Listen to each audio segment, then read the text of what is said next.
बंधु माने पवित्र अक्षय तृतीया उपलक्षे आपण मानकु समस्तंकु मोर हार्दिक शुभेच्छा एवं शुभकामना। आजिर एही भिडियोटी बिछा राशि व्यक्ति विशेष मानक पई बहुत गुरुत्वपूर्ण अटे। तो आपणकर मध्य जदि बिछा राशि होइथाय तेबे भिडियोटी को स्किप न करी थरे मात्र शेष पर्यंत निश्चय देखंतु, कारण बिछा राशि व्यक्ति विशेष मानकर जीवन एही पवित्र अक्षय तृतीया ठारू संपूर्ण रूप से बदलिबाको जाउछि। कारण ग्रह नक्षत्र मानकर चलन रे एक बड़ परिवर्तन हेबा पई जाउछि, जहा फल रे एहार प्रभाव 12टी जाक राशि व्यक्ति विशेष मानक उपरे पड़िबाको जाउछि। अक्षय तृतीया परे सूर्यंक समेत 3टी प्रमुख ग्रह निजर राशि परिवर्तन करबाको जाउछंती। देवगुरु बृहस्पति, राहु एवं केतु निजर राशि परिवर्तन करबाको जाउछंती। तो 15 मई को गुरु निजर राशि परिवर्तन करिवे एवं 18 मई को राहु केतु निजर राशि परिवर्तन करिवे। तो एहार प्रभाव आपणकर स्वास्थ्य, शिक्षा, प्रेम जीवन, वैवाहिक जीवन, भाग्य, क्यारियर एवं व्यापार वाणिज्यर स्थिति उपरे पड़िबो।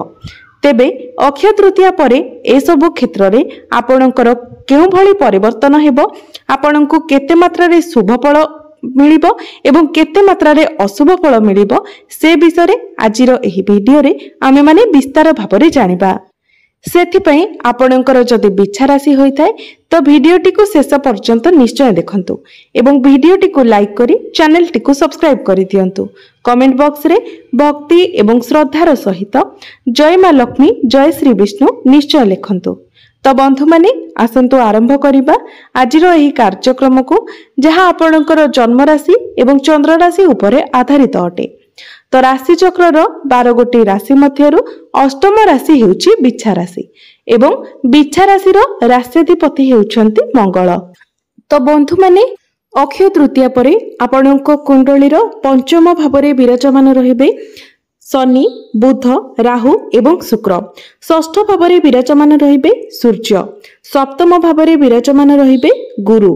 आपणकर नवम भावरे विराजमान रहिबे मंगल एवं एकादश भावरे विराजमान रहिबे केतु। तेबे सर्वप्रथमे आसंतु जानि नेबा आपणकर स्वास्थ्य किपरि रहिबो एही पवित्र अक्षय तृतीया परे। तो बंधु माने कुंडलीर प्रथम भावटी होइथाय आपणकर स्वास्थ्यर भाव, इम्यूनिटी सिस्टम रो भाव एवं आपणकर प्रथम भावर अधिपति हेउछंती मंगल। मंगल आपणकर नवम भावरे विराजमान अछंती। तो मंगल जेहेतु आपणकर त्रिकोण रे बहुत भल स्थान रे विराजमान अछंती, तेनु स्वास्थ्य आपणकर भल रहिबो, इम्यूनिटी सिस्टम आपणकर भल रहिबो। किंतु शनि एवं राहु जेहेतु आपणकर पंचम भावरे विराजमान अछंती, तेनु आपणकर टिके पेट समस्या देखा देई पारे। तो आपणको स्वास्थ्यप्रद खाद्य खाइबार अछि, खाद्यपेय प्रति यत्नवान रहिबार अछि, नचेत आपणकर स्वास्थ्य अक्षय तृतीया परे बहुत भल रहिबो।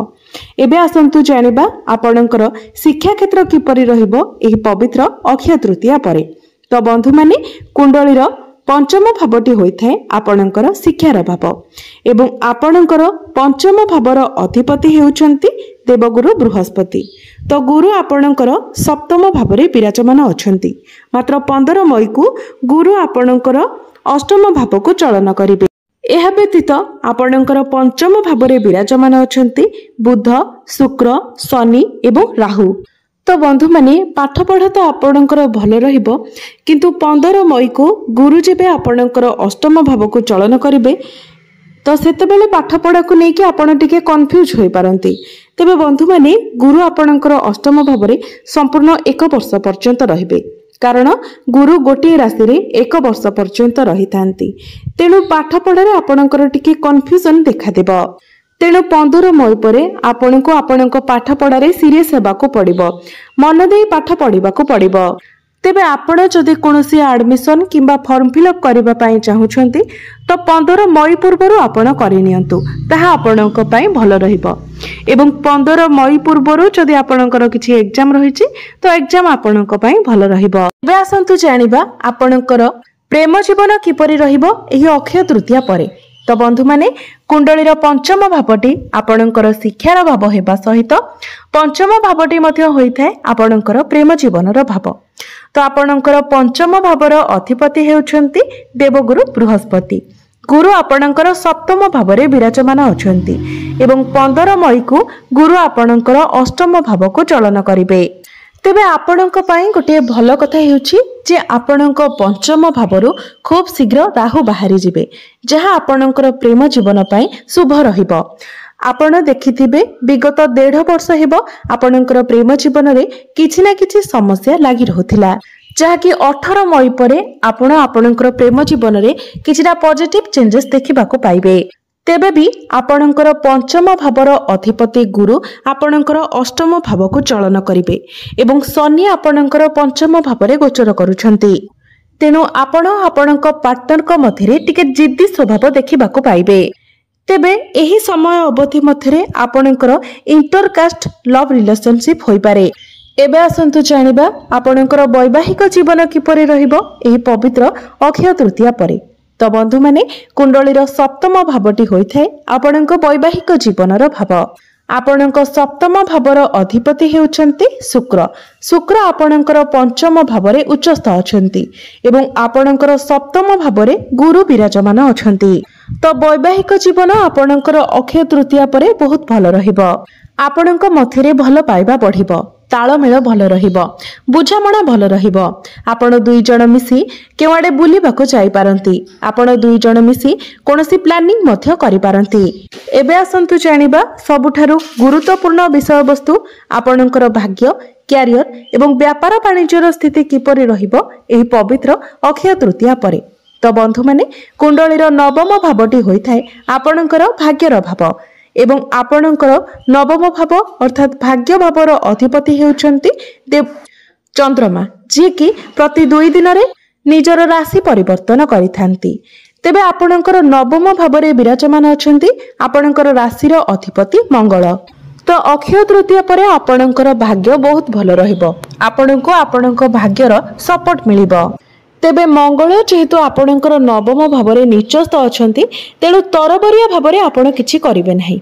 आपण जेउ कार्य तरबरिया होई कि करिवे सेतिरे आपणको लॉस हेबो, किंतु आपण जदि प्लानिंग करी भल भावरे बुझी चिंती कार्य करंती तो सेतिरे निश्चित भावरे आपण सक्सेस हेबे। एवं आपण जदि शेयर मार्केट स्टॉक मार्केट रे इन्वेस्ट करबा पई चाहुचंती तो 18 मई परे आपण से सब कार्य करिवे, ता आपणको पई भल रहिबो। एवं आपण जदि किछि शुभ मांगलिक कार्य करबा को चाहुचंती तो 15 मई पूर्व आपण करबा आपणको पई भल रहिबो। एबे आसंतु जानिबा आपणकर क्यारियर किपरि रहिबो एही पवित्र अक्षय तृतीया परे। तो बंधु माने कुंडलीर दशम भावटी होइथाय आपणकर क्यारियर भाव, आपणकर कार्य क्षेत्रर भाव।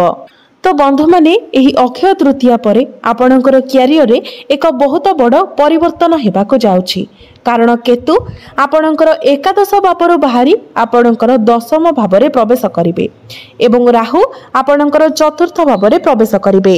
तो बंधु माने काम तो आपणकर होई जिवो, किंतु केतु जेहेतु छाया ग्रह अटंती, मुंड विहीन ग्रह अटंती, तो आपणको कार्य क्षेत्र रे असंतुष्टि देखादेव।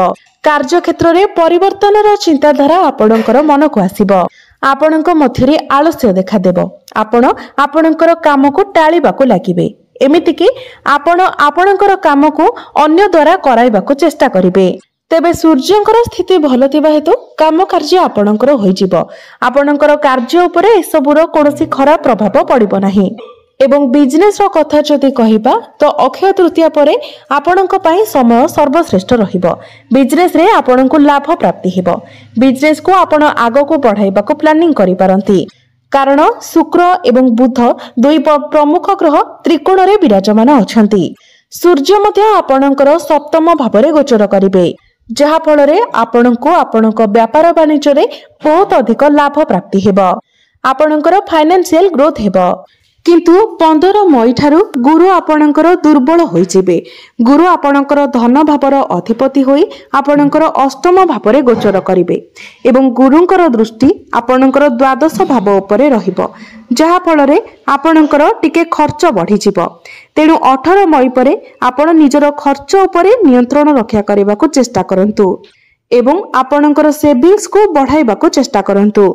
तो एबे आसंतु जानि नेबा किछि उपाय विषय रे, जो उपाय गुडी को करबा द्वारा जहा सब अशुभत्व रहुचे से सब खंडन हेबो एवं आपणको अधिक मात्रा रे शुभ फल प्राप्ति होई परिबो। सेथिपाई प्रत्येक दिन आपण गुरुंकर बीज मंत्र 108 थर जप करंतु। प्रत्येक दिन आपण मंगलंकर बीज मंत्र मध्य 108 थर जप करंतु। प्रत्येक दिन आपण उदित सूर्य को तंबा पात्र रे जलार्घ्य अर्पण करंतु एवं प्रत्येक दिन आपण हनुमान चालीसार पाठ करंतु। निश्चित भावरे आपणको अधिक मात्रा रे शुभ फल प्राप्ति हेबो। तो बंधु माने आपणकर जीवन मंगलमय हेउ, एहा ही ईश्वरंक निकटरे मोर प्रार्थना। धन्यवाद।